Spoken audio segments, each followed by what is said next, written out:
everyone. Thank you for spending your Monday evening here on UTC's campus. My name is Shawani Howard-Baptiste. I serve as the Vice Provost for Academic Outreach here at the University of Tennessee at Chattanooga. And we're so excited to have you as guests and friends this evening. A special thanks to Dr. Amir Alapam, who serves as the Program Director for the Masters of Public Health. And I see we have Catherine. Any other public health students? Wherever one or two are gathered, we're in a space of learning. We're really excited to bring to you really just this open panel and discussion on Haiti, our love for Haiti, and ways that we can support the country moving forward. So I want to do less talking and provide our panelists an opportunity. So we have a series of questions that we've kind of prepared, but also we want to provide some time for you as our community partners and friends to also engage and ask questions as well and share your experience with Haiti. My first question is for everyone. How many people have ever been to Haiti? Oh, that's good. It's a family reunion. I love that. Yes. Okay, so what I'm going to have our panelists do is two things. One, if you could just introduce yourself to those that may not know you, and if you could just provide a little bit more information about why you love the country of Haiti so much. So we'll start with Dr. Anani. Good afternoon, everyone. My name is Anani Rechko Prosper. I'm from Haiti, a native of Haiti. I'm a clinician, and I've been working in public health implementations for the past 15 years in Haiti and abroad. Why I'm so connected to Haiti, it's the human being interactions and the positive light that it brings to me as a professional, but also as someone who has a lot of compassion to get the local community to stand up, have the capacity they need, and to look at the future with a more positive context. Thank you, Dr. Anani. Dr. Mutter? Yeah, I'm Mitch Mutter. I'm a retired or semi-retired cardiologist who went to Haiti in 1988, and I came home and said that I could never go back to that godforsaken country. And as I kept listening to my words, I realized that wasn't true. That was a message to myself to try to keep me from going back. But it was something that I had to do, but I couldn't do. And over the years, I've learned a great deal about myself through the Haitian people. And very loving people. And my three sons, each of them, when they turned 12, we took a father-son trip to Haiti. And they would count pills until the afternoon, and then they'd play soccer and baseball after that. And that was their integration into that. And it's just, we have a gazillion stories that we could tell, but just like most people who engage in things like this, find that they get far more out of it than what they give. And that's certainly been the case for me and my family. I look forward to hearing from the real people. Okay. I'm not going to stand because I'm having a gout flare-up, and I just had a medical procedure, so the good medicine is still in my system. Okay. But with that said, honor and privilege to be here. My name is Moise Baptiste, originally from Miami, Florida. And the question was, what is Your affinity and love for the country, and a little bit about yourself. feeling and love for Haiti? Well, again, originally from Miami, Florida, and I learned what community was growing up and attending my storefront church. And it is, again, through my experience in Haiti, Miami, learning community and shaping my identity. I tell people, I tell two people, there's my American side, which I'm proud to be an American. America shaped my mind, but Haiti shaped my soul. And I say that, excuse me, there's so much I want to say as far as how Haiti has shaped me. I think about just growing up in Miami, that first wave of Haitians immigrating in the 70s and ushering in the 80s with the crack epidemic and all those things with immigrants. Experienced a lot, saw a lot. To be in Haiti 3 days after the earthquake in 2010. I wrote my dissertation on Haiti, on leadership and looking at the Haitian Revolution. And I came up with some different things that I was able to pull out from the history that most Western philosophers ignore. So anything that was put to the side, I put to the front. For example, I found it very interesting how Western scholars would define a revolt, and there's a very rigid definition of what it means to revolt, which means hand-to-hand combat, weapons, etc. But after doing my digging, I found there was a whole lot of ways that the enslaved Africans revolted, and till this day, I still question why the greatest story never told. Any other place in the world, this story would be celebrated.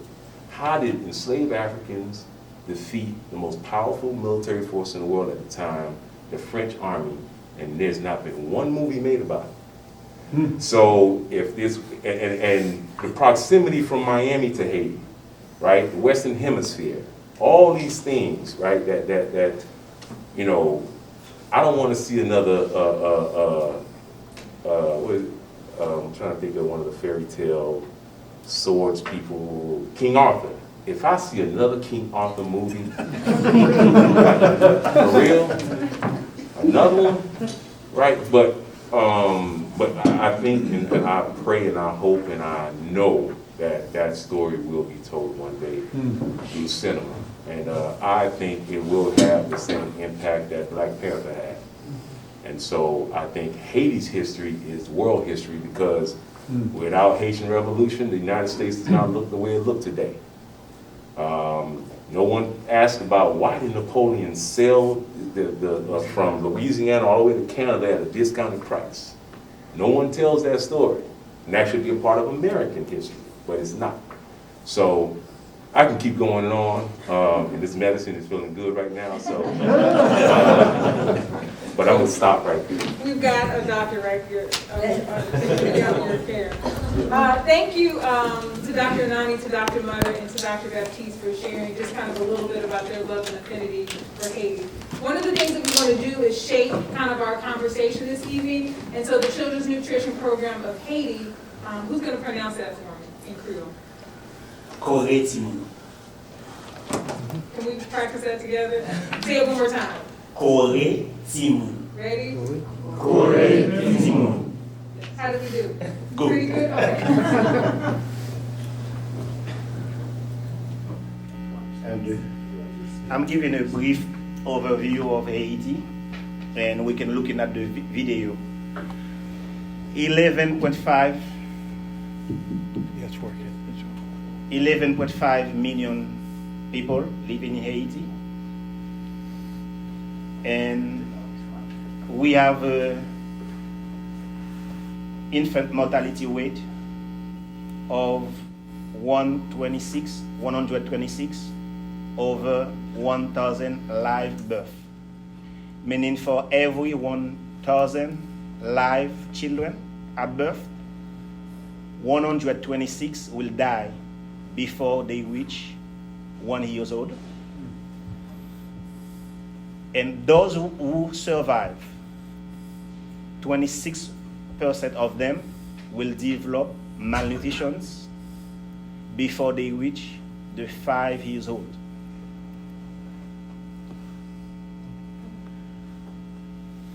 This is where CNP come to act, is if we are looking at to have a healthy country, to have a generation that can take over, or can we protect the children that less than 1 year old, or can we protect the children that are less than 5 years old?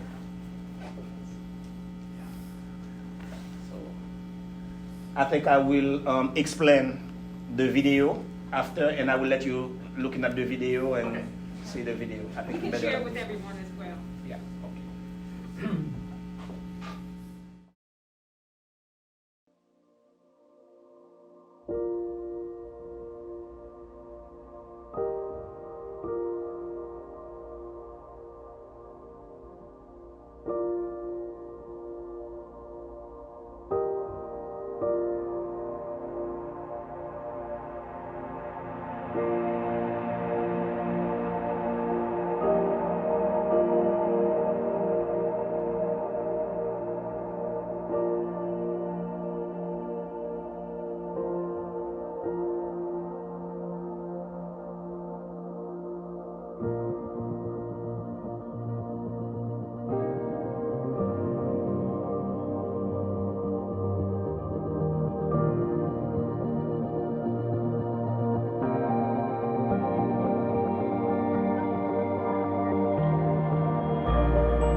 La nouvelle lettre, nous poisson, nous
everyone see the face of that mother at the end of the video.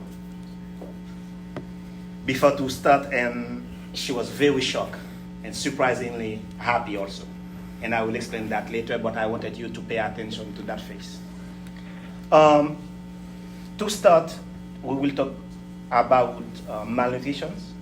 I would like to say that malnutrition is a preventable disease.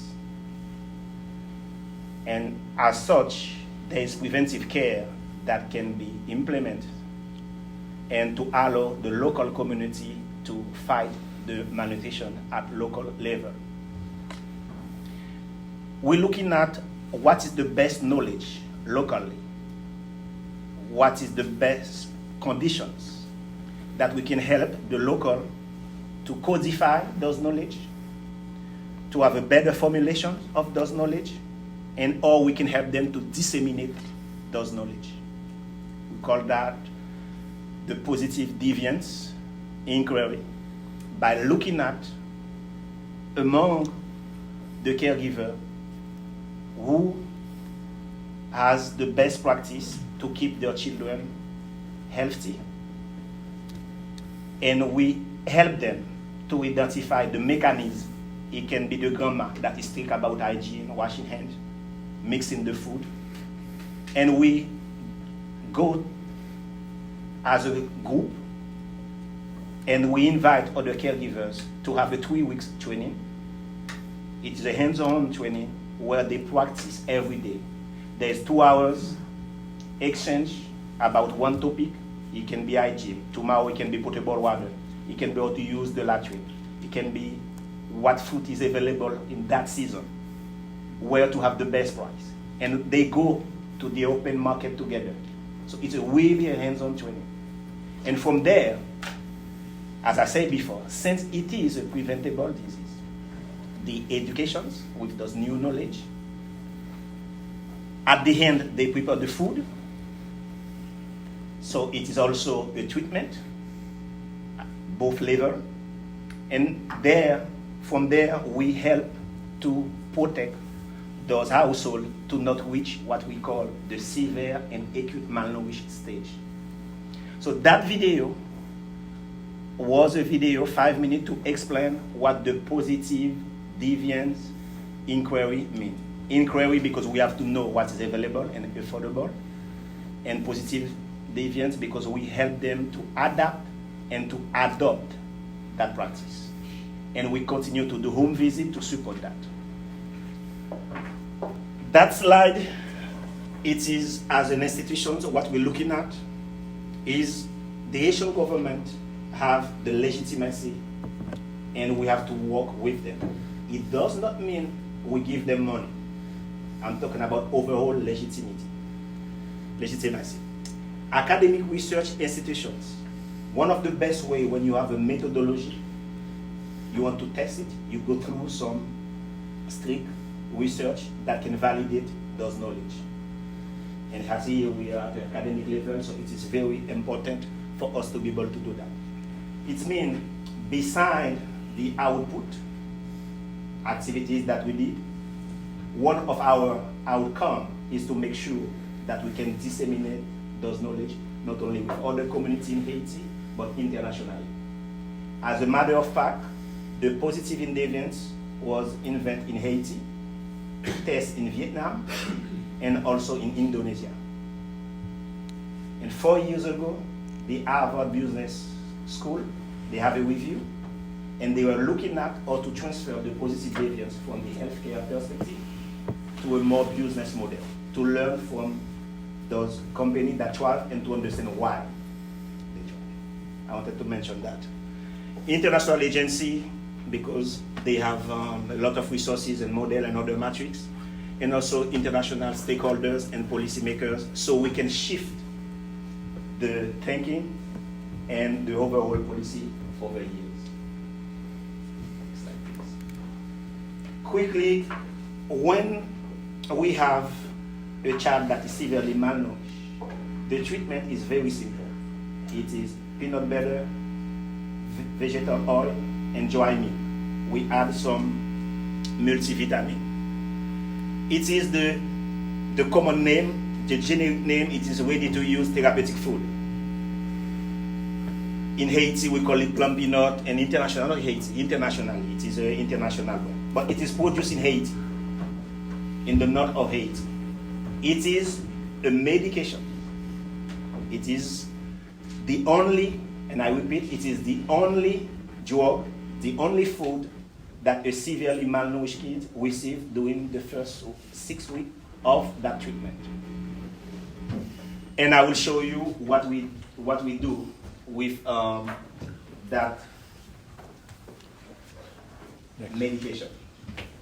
Okay, this is Baby Mila. We're looking at the healthcare not as a commodity to have financial gain. We're looking at healthcare as a human right that everyone should have access to equality and with dignity. When we're looking at that girl, we call her Baby Mila, this is what, as a human being with compassion, we would like to see our neighbor to look like, my children to look like, and all we can have a healthy generation that have access to higher education and opportunity in life. And when we are talking about equity as a model in the society, it starts from there. I use those concepts because we are in an academic place. It's easier to talk about that than in other places. I will run in politics. Okay, this is another children. This is a maraz where you have a very weight loss that affect the body, that affect the psychological aspect, that affect the immunologic system. We didn't get that child. We missed that child. I have to be honest to say that. It is another caregiver that have her child in the program say that I see the result and I identify a children nearby that might need help, that help us to capture that child. The father didn't believe that she will survive. December 3rd, 6 weeks later, in January 2019, she only received what I showed you before, the plum peanut. The plum peanut, it is the activity. But what drives us is how we define relationship in a society, how we define equity, and how we are waiting to go to the last mile to save those children for the future of the humankind. Now, when you're looking at those 4 pictures, what do you see? Audrey? Just the means arriving, nourishment, alertness, wonder. Okay. I say at the beginning, it is another girl. It is true or it is false? It looks like a different child, yes. Yes, effectively, it looks like. That's right. But thanks God, with the donations and the support of the academic, it is the same child over a period of 1 year. It is literally, what I'm trying to say is like, to come to that child, we have to be psychologically ready, have a model that works, the finance, all those input, but mostly we need to have a policy that looking at the human being with dignity and all we share with those who have some difficulty. That's the beginning. And it is the same child. I will stop there because there's some questions, because it is a conversation and a talk. And I will come back about some other personal experience and about Haiti. And mostly from these 9 and very important revolutions and where we come together, or we end up here. That's another question, but I will talk about other historical facts. Thank you, Dr. Imani. I Thank think you. that's a great segue to the first question. Is what is an aspect of Haiti, based on your experience, that most people don't know about? So for those of us who've been in the room who've never been to Haiti or haven't seen the different parts of the country, what's something that you would love to tell on a news broadcast to millions of people to show them another side of Haiti that we typically don't see in mass media? What's something that people really don't know about Haiti, the country, and its people? Okay. Thank This you. is open to everybody on the panel. May I? Please, bro. I will start with something recently. I could talk about the revolutions, but Baptiste is a better speaker than me about that, a scholar. I can also say the 1801 constitutions, not 2001, 1801, 220 years. It was the first law a nation said that anyone, whatever your color, whatever your religious, if you come to that land, you're free and can have access to education and any protections you need. The human right was invented after the Second World War. I'm talking about 1801, the first national constitution of Haiti. Just to give you an idea how advanced that we were. But today I will talk about quickly something. In 1961, the UNDP started to looking at how to help the country in Africa that become independent.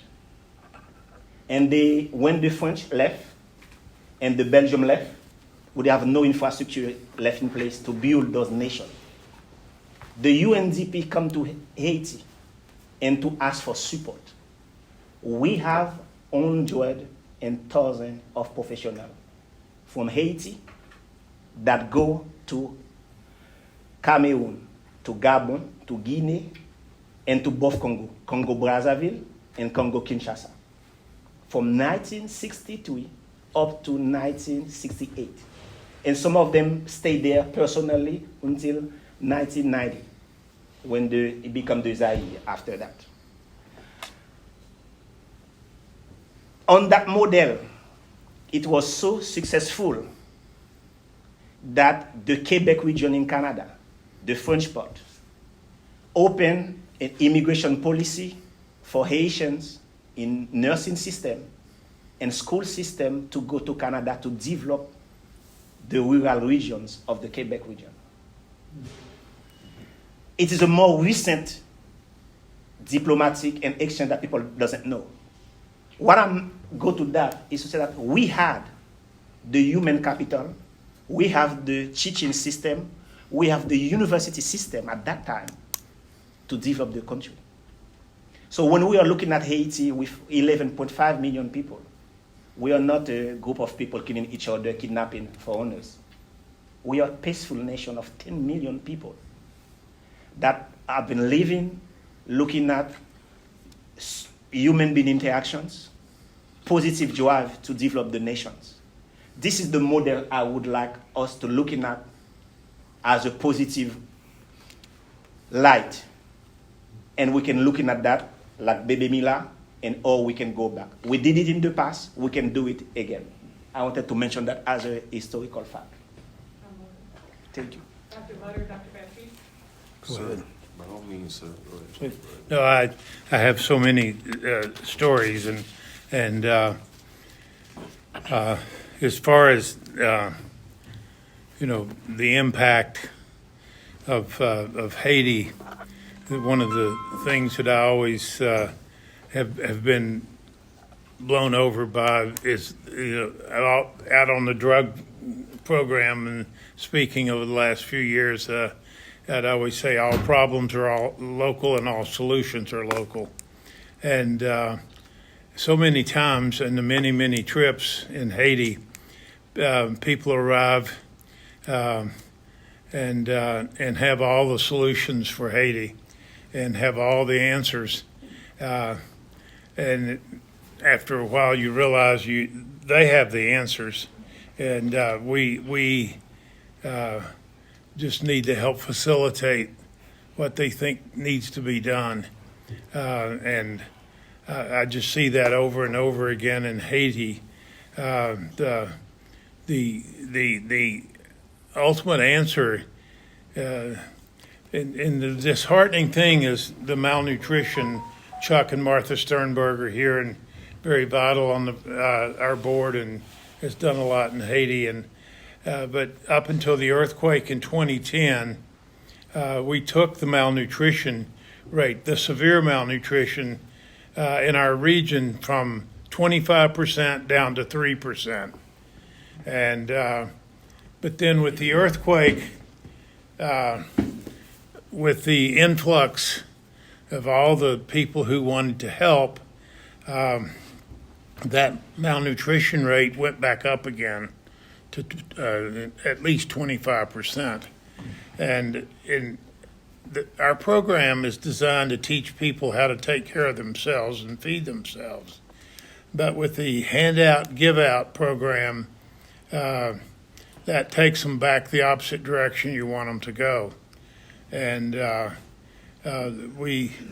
and Dr. Anani spoke about that it's not a handout, give out program, but they're so poor in some villages that even when you go to market, you have to help buy the things that you want to put together in the foodstuffs that they should eat.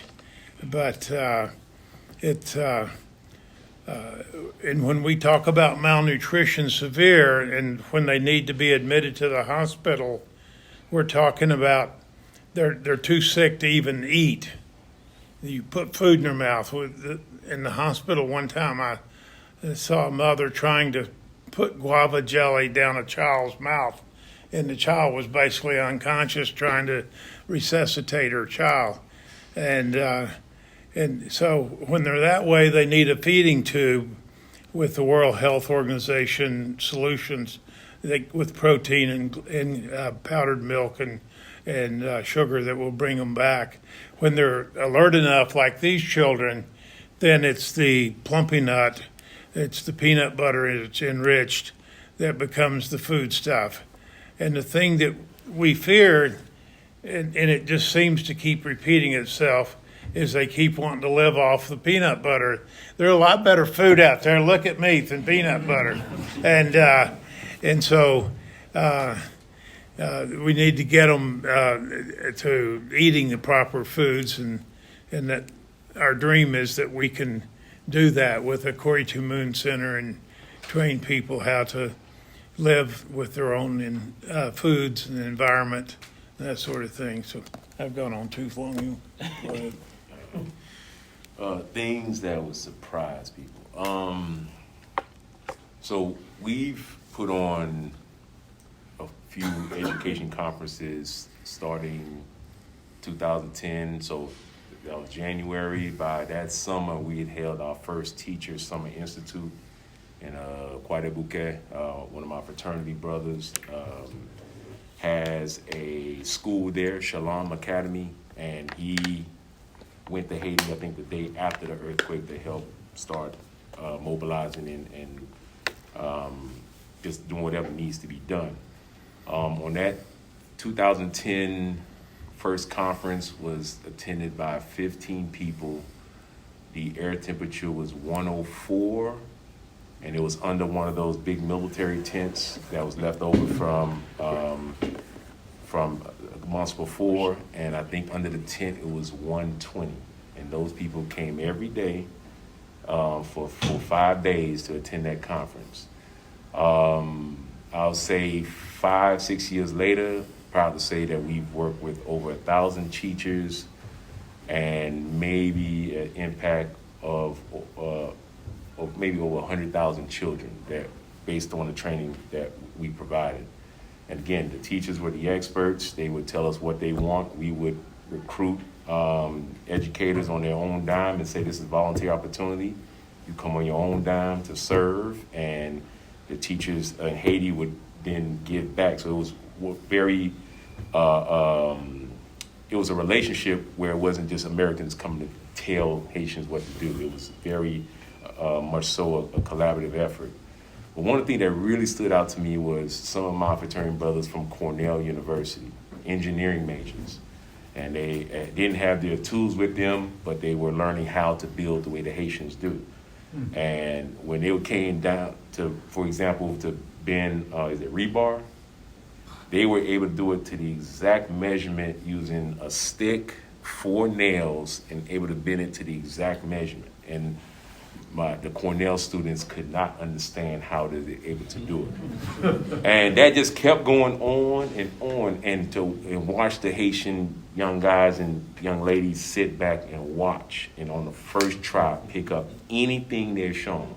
Something else that really stood out to me, and I need to confirm this stat, but if I'm not mistaken, out of that 11.5 million, I think 49% of the population is 25 years old or younger.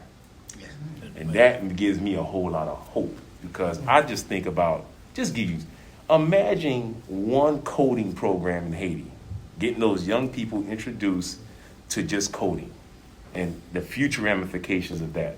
There's so much that, again, if just given an opportunity, just given an introduction, shown, and I truly believe, my wife to tell you this, I have so much hope for Haiti, especially because of that stat. We can almost see, if given the opportunity, what the potential can be. And that is what stood out to me the most, was how brilliant, again, first time, hunger for knowledge, give me more.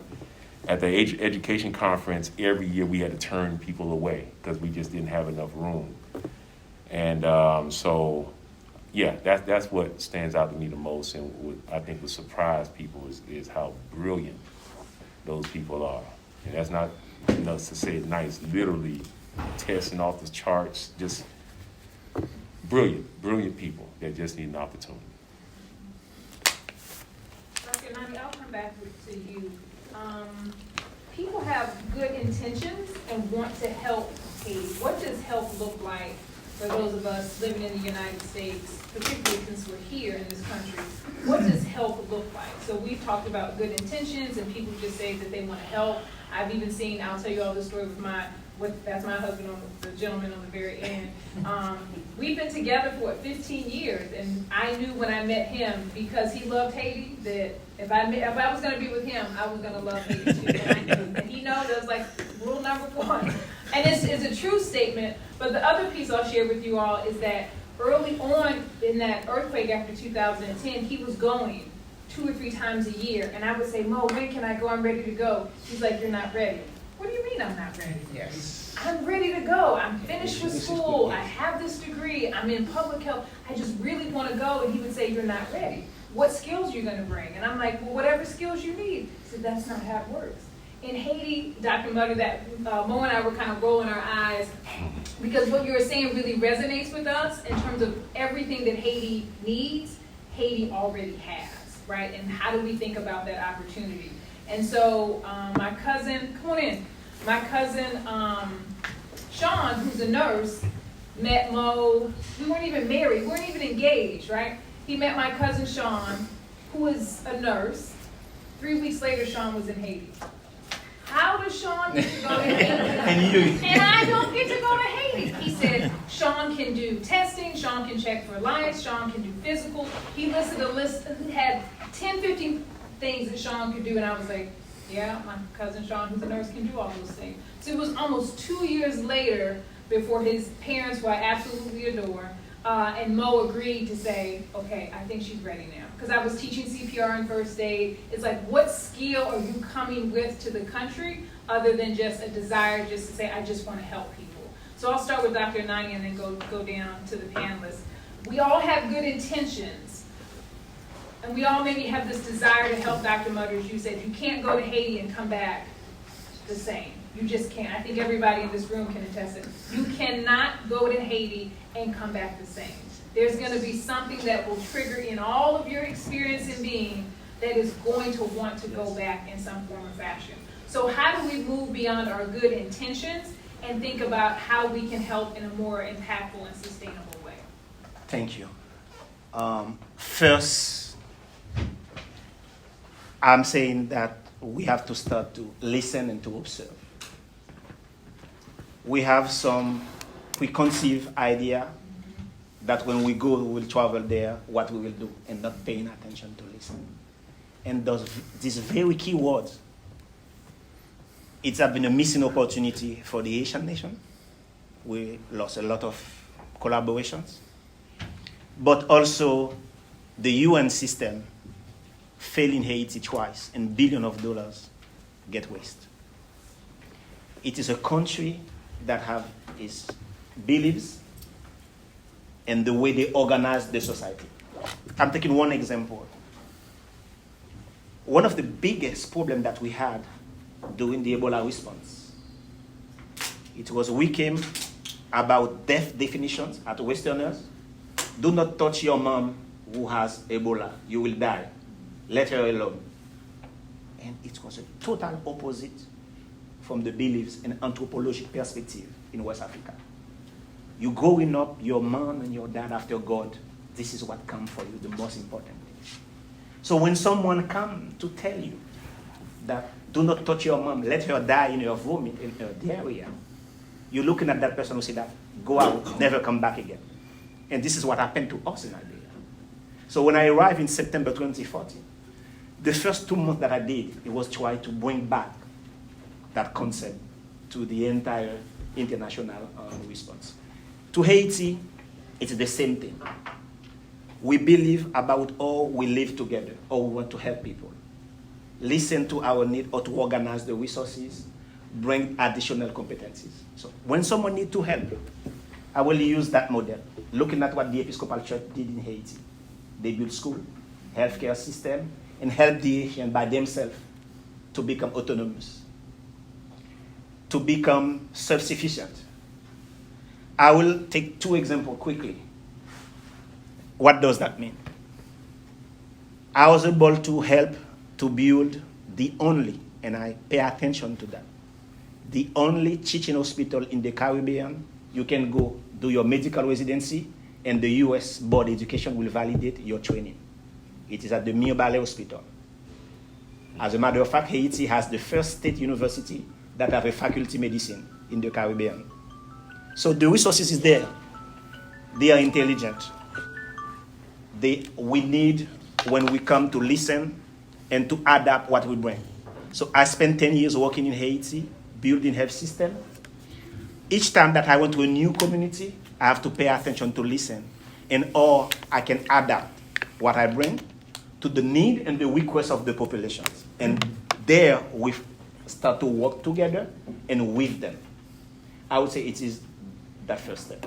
I think that's essential, is to listen and then to adapt what we do based on what the needs of the people are. Yeah. Dr. Munner?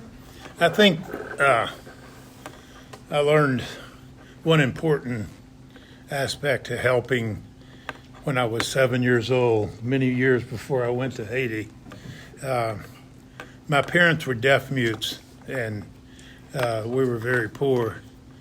And at Christmas time, we would get baskets from Midway Baptist Church.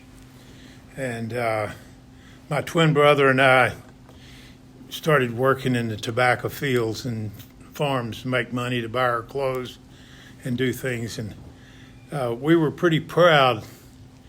And when people came, well-intentioned, bringing Christmas baskets, he and I ran in the other bedroom and hid. And the point I'm making is when we give, we not only need to love, but think about the integrity of the people we work with. And I learned that when I was 7 years old. And the Haitians are very proud people, and they're very very bright and accomplished. And Gretchen Berger, who's a very cornerstone of our program, said to me when I said, well, what do we do? Just pick out that kid that had marasmus, and that one's a lost one. We just push that one to the side, and we take the people we can help. And boy, she ate me alive. Gretchen did. He said, you know, at what point does the brain become so damaged from malnutrition that you can't bring them back? And it's actually, like 5 years old. 5 years old. And so a program chose 5 years of age. So these children can go back to be very, with the proper nutrition very bright and resourceful people in Haiti so that they can, in turn, bring Haiti back. Moise. Yes, sir. It's funny, whenever I think about the work that I have done, and I think we have, all three of us have a theme here. I don't know if you ever heard of Monsignor Ivan Illich. I highly recommend you check it out. He wrote a piece in 1968 called "To Hell with Your Good Intentions." And the fact that this was a Catholic priest who lived 25 years in Mexico, and let me say this also for those who want to do work, and I have the utmost respect for those who commit living in the place that they're working for years, not this weekend thing, spring break thing. And that's literally what this article is about. And what's interesting about it is the wording, you replace Mexico with Haiti. This is 1968, 2001, and it still applies. So, yes, bless us and our good intentions, and we mean well, but that's not enough. Something else I wanted to add is when I saw the kidnapping that took place, and I know it's still in the news, and I feel the need to defend my people, because as proud Americans in here, we know what we stand for and the things that we will not put up with. And I know the way it's projected in the media as far as the missionaries right now, but what has not been told was about a guy named Jeriah Mass, 38 years old, from that church that where those people are currently kidnapped, the Christian Aid Ministries. What was not told was a couple years ago, this gentleman from that very church was charged with sexual assault in Ohio as well as in Haiti. And I've yet to hear anything about these sexual assaults on children and women and boys in Haiti as relates to missionaries traveling to Haiti, and how the story is perceived and told. Now, again, I know us in here, and how can we, I'm trying to find the right words, because I'm sick and tired of this same narrative that continues to be told, and what's told and what's not. I just saw a clip of Haitians running through the streets saying, "Free the Americans." And I'm thinking of like a father, a brother, an uncle whose child had been sexually molested in any kind of way from people that's not even from my country, that's here to help. So I want to defend my people, and saying that I put myself in those people's shoes. If that was my loved one, what would I do? How would I respond? So I just want to make sure that we keep this stuff in context, and again, your intentions are not good enough. And again, give my people the benefit of the doubt. Those people knew who that church was. They knew what was done. And ironically, that's who was kidnapped. So again, I'm not justifying, I'm not promoting any of that, but I wanted to provide context to understand, because the world is not going to do anything, and the Haitians know that. And this was on NBC News, this article, and I'm like, when is somebody going to bring this up to show this connection? Where are these journalists who specialize in doing research? How come that's not added to the narrative? So I wanted, again, defend my people and again say, please, you're going to travel, you're going to commit to this work, you better do it all the way. You can't half-ass it and kind of do it, all right? Because if you're building relationships, you come and then you don't come back, the people know. So if you're going to commit to this and helping anybody, you better do it all the way. Just want to throw that out there. So how do we build relationships and connections today? Either through your own work, through the organizations you all are affiliated with. How can people in this room now get connected to do that sustainable work? Well, I truly believe that you do it by way of relationships. I mean, when you go to Haiti the first time and you come back and people are full of proclamations and cures and statements and what they're going to tell the Haitian people to do. They aren't even going to go back themselves to do it. So I think it's all about like the children's nutrition program. I was practicing cardiology in Haiti for the first 10 years, seeing patients and at the hospital, and then would go out in mobile clinics and things like that. And we kept seeing children in the next room dying. And I just remember with a good friend, Casnell Flores, a Haitian doctor that spent a lot of time with me here as well as in Haiti. And we were working in the hospital and saw this young child who looked like he was 6 months old and he was several years old, with kwashiorkor and swollen, and had lesions and had red hair, all the classics that go with kwashiorkor, and they're trying to feed the child. And Casnell and I were in the hospital taking care of a tap-tap accident where people were strewn all over the floor, and we were trying to resuscitate. And I said, someone came in to give him a message, and he says, I said, what did he say? And he said, oh, that little child died of malnutrition. And it was just an index situation where, you know, here we are with bodies strewn all over the place, and we're not giving a child an opportunity to live and to be an adult.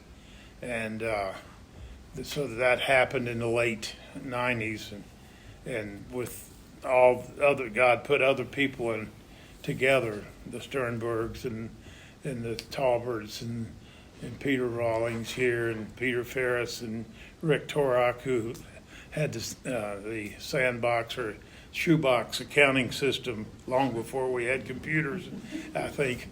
But to start the effort in trying to work with malnourished children, and it's grown from this, but it's not for the weak at heart, because it'll kill you. You know, you see progress and then you fall off, and you're up and down, and the Haitians are actually the people who give me hope. I'd been gone a long time ago, so. Okay.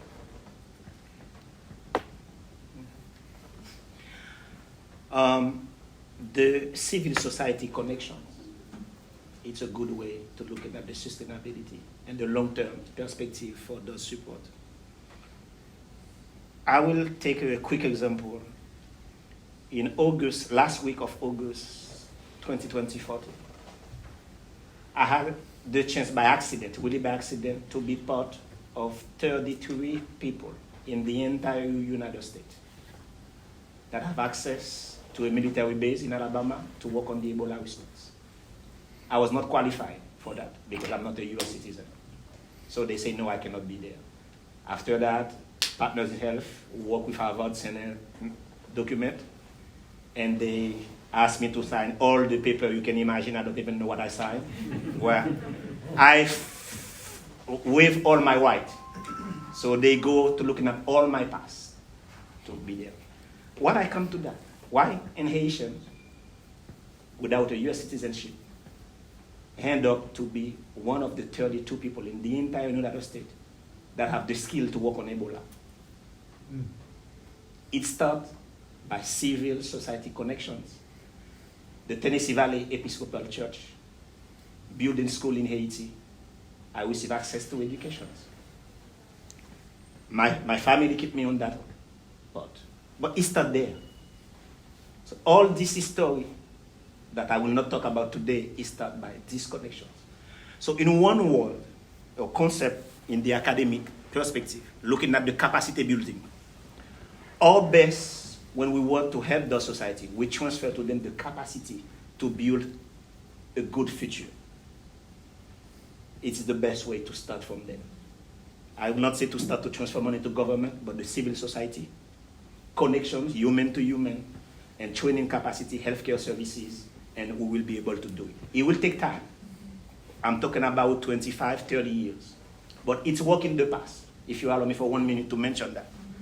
And the UTC can double check on that, the Human Population Department.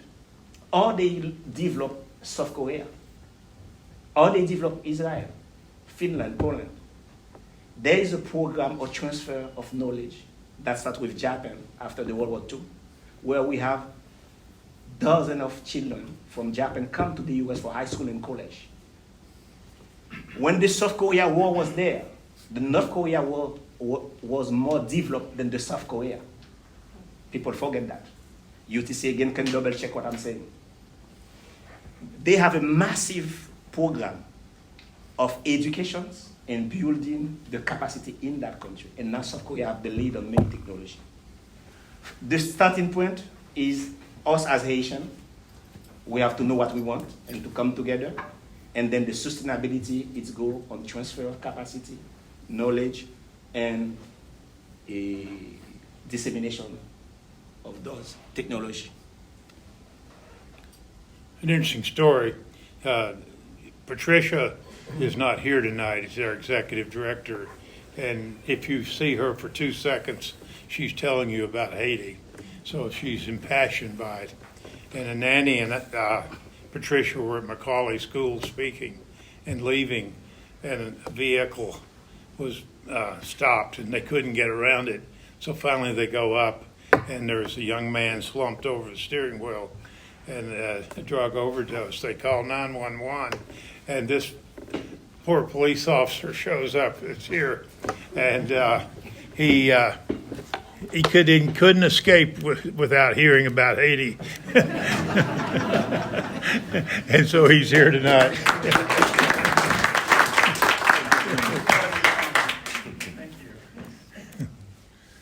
So the people here who've worked in Haiti, it becomes their heart and soul, and most all of you are here because of that.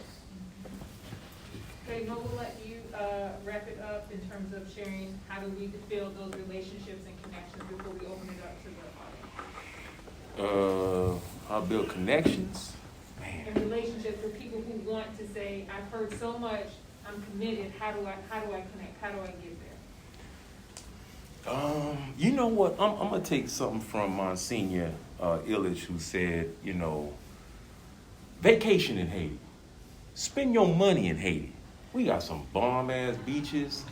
Haiti is still considered a virgin island as far as geographically. Spend money in Haiti. I'm going to say, as far as capacity building, and you cannot see the people as a deficit and with a deficit approach. That's this mentality of they can't, they won't. Those poor people. We can go on and on as relates to the descriptors that describe Haitians. But yes, please, in any work that I can't tell you specifically what to do, what your skill sets are, but I can tell you what not to do. Again, do not go into Haiti with a deficit approach. You will cause more damage than good. Extreme optimism and finding the little wins goes a long way. Yes, I heard human to human. Just keep it simple and basic as far as getting to know people. Do your research.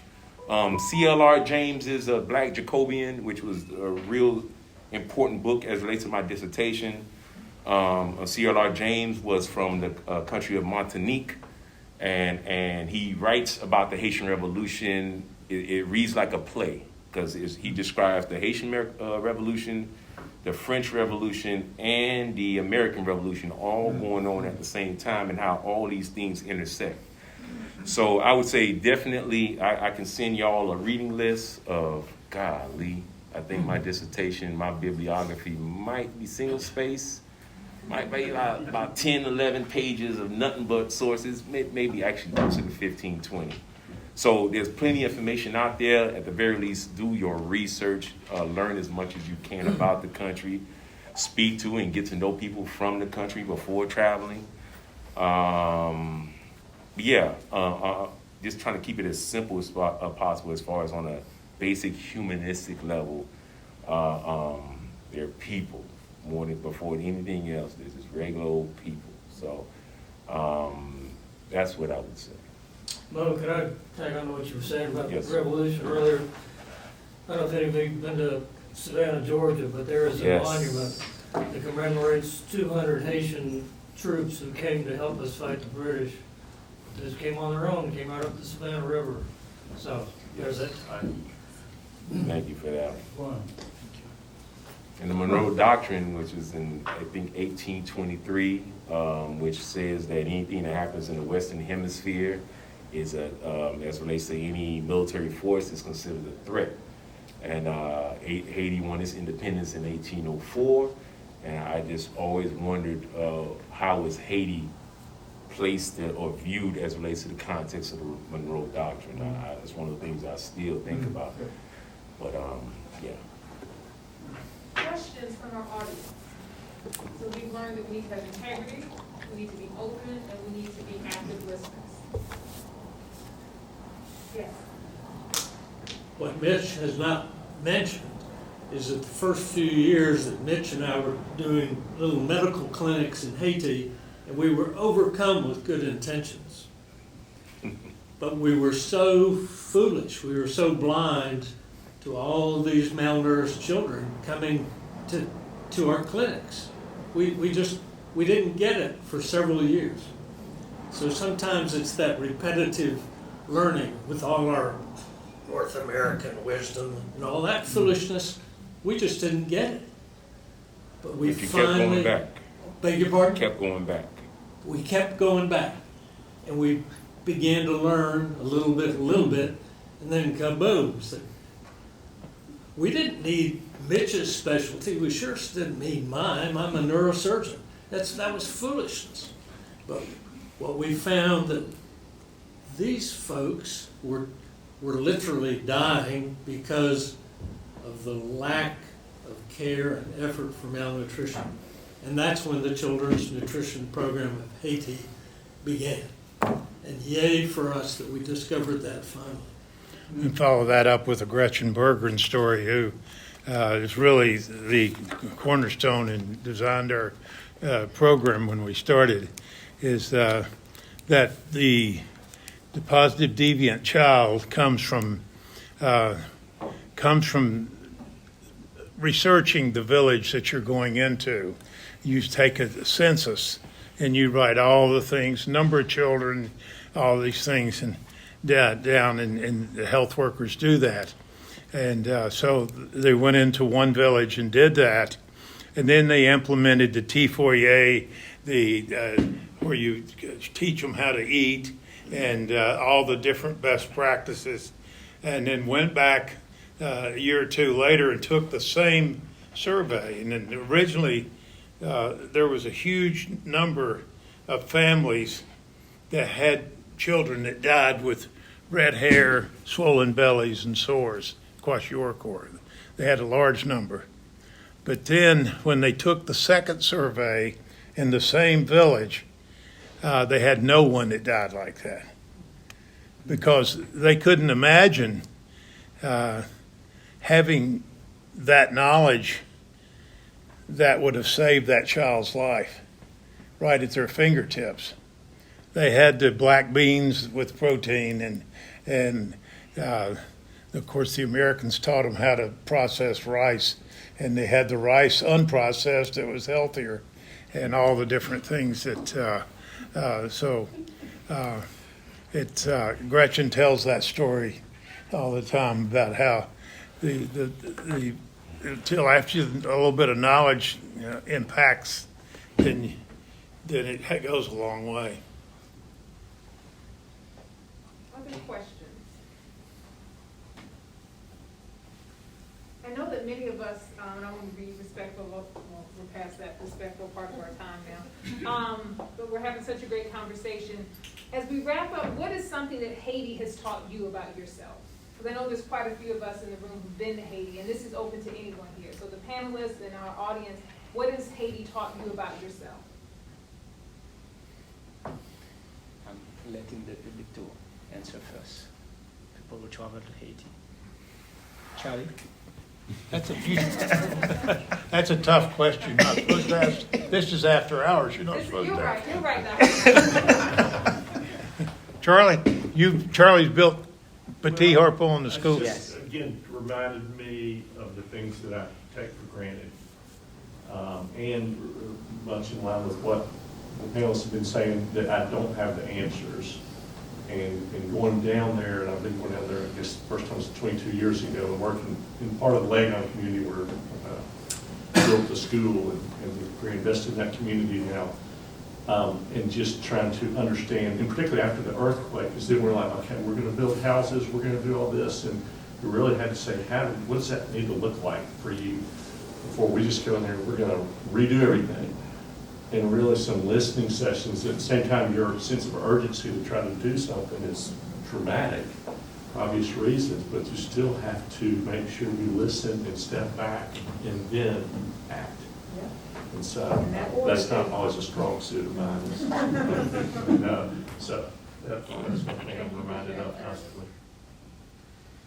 I think I have to, before we start any programs or any endeavors, you have to stop not only to think about the integrity of the individual we're trying to help, but also have to think about how to help the poor without hurting the poor. And we fools rush in sometimes and hurt. And I saw that at the earthquake, where the aid groups would come in and pay Haitian doctors all this money, much more than they were getting, and take them out of our programs. We were the only existing program in Legon when the first earthquake hit. They'd all left, but then they rushed back in, and so they just totally disrupted the entire Haitian medical community by the way they came in to help.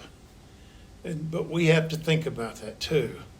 How that's why you have to listen, and the Haitians have to be the part of the solution, and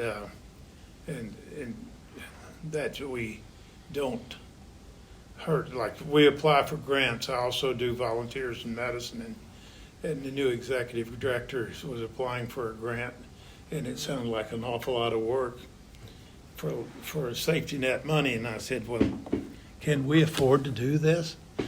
You know, in other words, sometimes the requirements, and we learned that from the earthquake with working with another organization.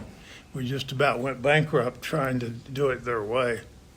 And, you know, how to help the poor without hurting the poor, because a lot of that went on. Yeah, one thing, actually two things. I was on a soccer field at Highland Park late at night playing, and I heard Creole. I said to this guy, "Oh, are you Haiti, from Haiti?" He says, "Oh yeah, from Haiti." But he looked over. I mean, he was a lineman coming in. He looked over at the black guy, young black boy playing, and looked at his feet and said, "He needs some shoes." This was the Haitian who just brilliant footwork in soccer. And then the other thing is, Justin, I was in my office, I get an email from Mosul, from Savas Karakitis, about what was going on in Mosul. Can't tell you, it's just big. The next email I get is from Justin in Haiti. And just something just going on wild. And I run out of my office. I said, I've just heard from Mosul and I've heard from Haiti. And it's like Justin came back to Macaulay. It's like, anyway. Was that when he was there for 2 years? And Justin came back from Macaulay and told those boys the very story in such detail about the rice that we brought, and he totally understood what happened to the nutrition from the rice the Haitians already had. But he told it so succinctly. And I mean, that's still in my head now, and so hopefully in a lot of others. But telling the story of Haiti is what I learned. And I can't tell it with medical instruments or at this age and with soccer feet. But it needs to be told. And the story of, I'm not trying to compare and contrast, but what we are doing, what you all have done, is listen. And I think as Americans, I'm trying to listen to my guys who've been working with the Afghans, is we have to learn to listen without the earplugs of arrogance. And I think, Mitch, you've done that. Well, Carter heard me tell the story the other night, and I'll shut up, but it's another Justin story. We were in the mountains up at sleeping on the ground and getting up and seeing patients and that sort of thing. And Justin was with me, and it was a time when things were bad in Haiti, of course, all times, and so we couldn't wait to get out of the mountains and get back to the hospital where we could have a shower and hot water and electricity. Then we got back, there was no water and there was no electricity, and we pulled out our canned tuna or peanut butter and crackers, and we were having our meal that we had in the mountains, but the air was cleaner and cooler and it was nicer. And we had a guy on the trip with us that the only person ever was going to kick out of a group and send him back home. And I'd already made arrangements for him to leave. If Kimmer had a bottle of water, he would go up, and of course we didn't have any water. He'd take Kimmer's water and turn it up and drink it. And then so finally everybody's ready to kill him, and it was better to have him back in the United States alive. And I looked at Justin in front of a bunch of people, and I said, that's what Haiti does to you. I'm not coming back to this godforsaken country. And Justin, 18 years old at the time, said, Dad, come on back here to the back room. I want to talk to you, Dad. And he said, don't you realize that your presence, even if you can't fix it, gives them hope? And so I think we have to remember that. I see someone left, so I would like to give a positive perspective. Yes, we want to end on a positive perspective. Before we go down. About the Creole talk, let me mention that. It's very important to mention that. In Atlanta, we drove to Alabama, we developed what we call the cold training unit. And people who will work on the Ebola in West Africa will travel to Liberia, and we have a hot training in real case scenario. And we were at Bong County in Liberia with Save the Children, IMC, PIH, to develop the capacity in this unit. We were maybe 13 people. I was the only Asian, and we are all talking Creole. There was a journalist from New York Times there, and I said maybe we should put that as part of the history. What I'm trying to say is like what we learned from Haiti, what it gave us. All those foreigners that was there, they have a new purpose in life. We know what human life means. We know what a sense of sacrifice means. to remind you, when I took the plane from the US to Liberia, it was a one-way ticket. I didn't know I was coming back alive. All of us. And all of us was there, have been working in Haiti and was very happy to be there to help because people was dying. It's something that Haiti gives you. A purpose in life, a sense of human being dignity, and what you are ready to do to keep the humankind to have a future. Now, I wanted to say that because it's really important, and we have also some Peace Corps that was with us in Liberia. They are good people. There's a Peace Corps there. I wanted to mention that. That's why I asked you to stay. No, they are really good. Their mind is really good, the Peace Corps people. I love them. My positive, looking at this positive and overall perspective for the next 20 years, but I have to go back to the past 50 years. Do you remember in the US when a black can have a book published in the US? I think it would be good for the UTC to have a panel on that.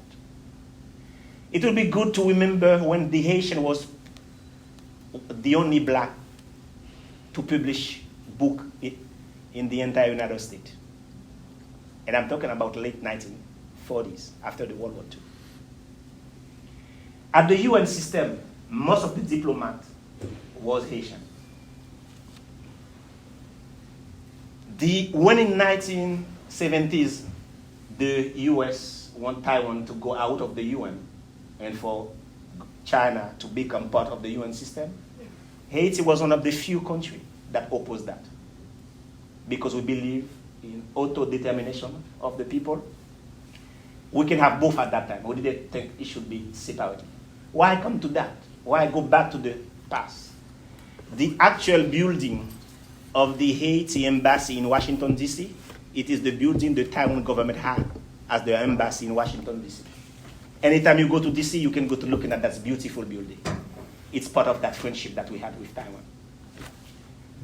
From that experience, when the Emile Saint-Lô was the ambassador at the UN system, when we have Jacques Price-Mice, who was the rector of the State University in Haiti, was giving conference in early 1950s. All aviation was brilliant. Looking at the future, those young people, Haiti will be 16 million people in 2070. 16 million, more than Sweden.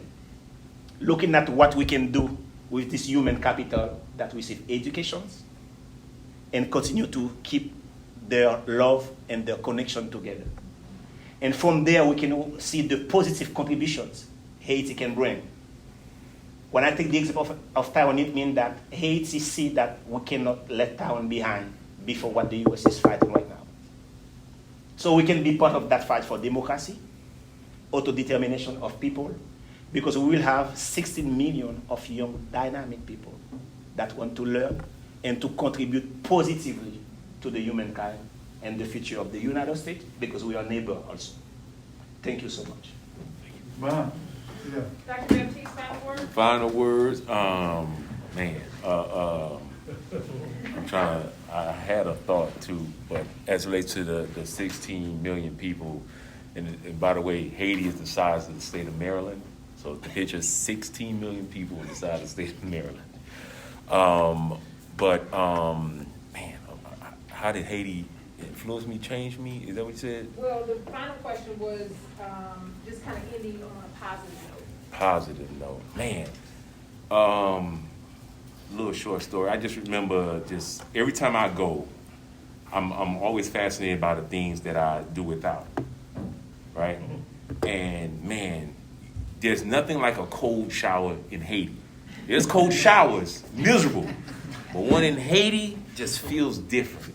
There's nothing like if it's 100 degrees during the day and then at night it might get down to 87. You just took a shower in that cold water, and then while you're in bed, you start sweating again. The best sleep, the hot, muggy sleep, I can't explain it, and maybe it's because of the work, because you're so tired that nothing, mosquitoes, nothing bothers you, Yes. right? And there's that slight breeze that is always coming through, right? But it's those things that I really remember. Shawani's cousin, my cousin, when he got to Haiti for the first time, for 5 days straight, he had bought a pack of Haitian cigarettes, Haitian beer, rolled up 2 T-shirts, and slept on the concrete. And every morning he said, "This is the best sleep I've gotten in years." And I hear that all the time. So if you want to disconnect and just, no, I'm dead serious. Disconnect, reconnect with Haiti. Yes, the organic food, and those who can vouch for the Haitian food, y'all know. Hey, some of the, y'all know. Those who've been to Haiti. To those who don't, I highly need to try some Haitian food. So we got a lot of good stuff. Art. I did tell y'all to visit Haiti, right? Vacation in Haiti. Please do so. Vacation in Haiti and talk good about it after you go vacation, because I promise you a good time. And don't forget our rum, barbacoa, so good. Yeah, I'm selling. So, yes. That's good stuff. Yes, sir. That's it. We good? Time to go. Yeah, can we just take a picture real quick, just you all in front of the...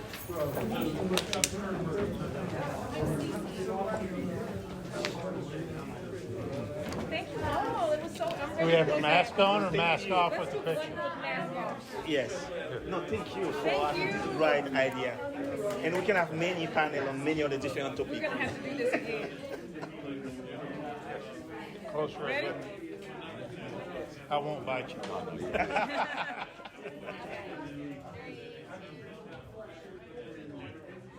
Okay, one more picture.